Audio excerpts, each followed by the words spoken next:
नमस्कार, मैं हूं पुष्कर चौहान। क्या उत्तर प्रदेश की सियासत में 2007 वाला इतिहास फिर से दोहराने वाला है?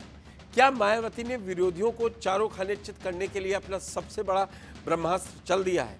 जी हां, चुनाव 2027 के लिए बीएसपी ने अभी से ऐसा दांव खेला है जिसने लखनऊ से लेकर दिल्ली तक की सियासी हलचल बढ़ा दी है। मायावती ने अपने सबसे भरोसेमंद साथी और पार्टी के सबसे बड़े ब्राह्मण चेहरे सतीश चंद्र मिश्र को लीगल से लेकर मीडिया तक की सबसे बड़ी कमान सौंप दी। लेकिन सवाल यह है कि आखिर मायावती बार बार सतीश चंद्र मिश्रा पर ही इतना बड़ा दांव क्यों खेलती है? और क्या बीजेपी से कथित तौर पर छिटक रहे ब्राह्मण वोटर्स को साधने के लिए बसपा का ये सोशल इंजीनियरिंग का पुराना फॉर्मूला 2027 में काम कर पाएगा? आइए समझते हैं इस पूरी इनसाइड स्टोरी को।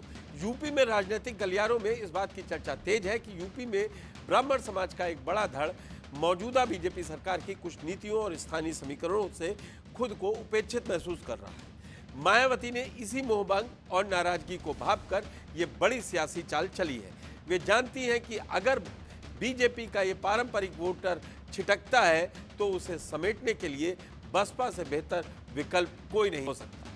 सतीश चंद्र मिश्रा को आगे करके मायावती इसी असंतोष को भुनाना चाहती है ताकि ब्राह्मणों को एक सुरक्षित और सम्मानजनक ठिकाने का एहसास कराया जा सके। मायावती का ब्राह्मण कार्ड और सोशल इंजीनियरिंग, इस फैसले को समझने के लिए हमें थोड़ा फ्लैशबैक में जाना। 2007 का सुपरहिट फॉर्मूला जिसमें मायावती ने उत्तर प्रदेश में सोशल इंजीनियरिंग का एक नया प्रयोग किया था। उन्होंने हाथी नहीं गणेश है, ब्रह्मा विष्णु महेश है का नारा देकर दलितों और ब्राह्मणों को एक मंच पर ला दिया था। नतीजा ये हुआ कि बसपा ने पूर्ण बहुमत की सरकार बनाई। अटकलों पर पूर्ण विराम। पिछले कुछ समय से सतीश मिश्रा के रिश्तेदारों पर हुई कार्रवाई के बाद अफवाहें थी कि वे बसपा से अलग हो सकते हैं, लेकिन मायावती ने उन्हें इतनी बड़ी जिम्मेदारी देकर साफ कर दिया कि उनका ब्राह्मण चेहरा आज भी वही है। अब यहाँ पर आता है वोट बैंक की गणित। यूपी की राजनीति में ब्राह्मण मतदाता बहुत निर्णायक भूमिका निभाते हैं। मायावती जानती है अगर 2027 में सत्ता वापसी करनी है तो सिर्फ दलित वोटों के भरोसे नहीं जीता जा सकता।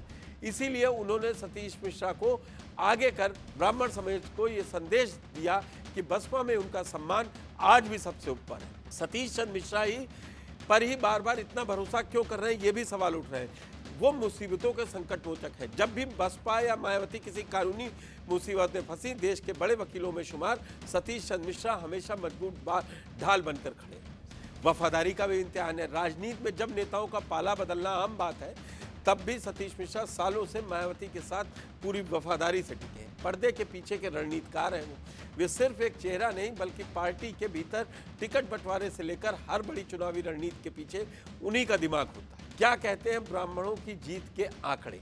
मायावती की इस चाल को समझने के लिए साल 2007 के वो जादुई आंकड़े देखना जरूरी है जिसने बसपा की पूर्ण बहुमत की सरकार बनाई। साल 2007 के विधानसभा चुनाव में मायावती ने सोशल इंजीनियरिंग के तहत 86 ब्राह्मण उम्मीदवारों को टिकट देकर सबको हैरान कर दिया था और नतीजा बेहद चौंकाने वाला रहा।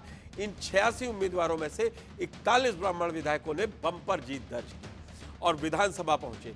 इस भारी समर्थन की बदौलत बसपा ने 403 सीटों में से 6 सीटें जीतकर बिना किसी बैसाखी के पूर्ण बहुमत की सरकार बनाई थी। तो कहानी यह है कि मायावती ने सतीश चंद्र मिश्रा को आगे कर एक तीर से कई निशाने साधे। एक तरफ जहां उन्होंने विरोधियों को यह बता दिया कि बसपा का ब्राह्मण कार्ड अभी थमा नहीं है, तो दूसरी तरफ बीजेपी से असंतुष्ट ब्राह्मणों को एक नया सियासी ठिकाना दिखाने की कोशिश भी की है।